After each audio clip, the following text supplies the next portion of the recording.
Одна из рейтинговых передач НВК «Саха» отмечает юбилей. Ровно 20 лет назад, 9 февраля, вышел первый выпуск программы «Новый день». С тех пор каждое утро ведущие программы радостно встречают своих зрителей, приветствуя с новым днем. Ежедневная утренняя информационно-развлекательная программа для жителей Якутии выходит с 6 часов утра. Напомню, в НВК «Саха» идет 60-й телевизионный сезон.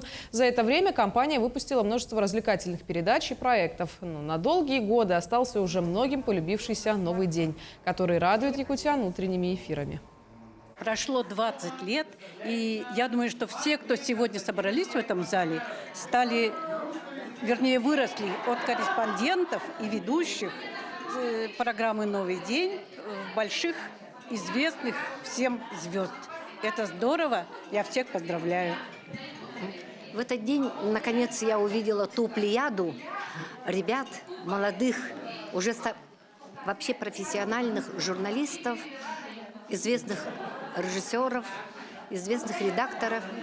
И я счастлива, да, что мы когда-то с Зоей Игнатьевой сделали такой проект, и который он сейчас живет.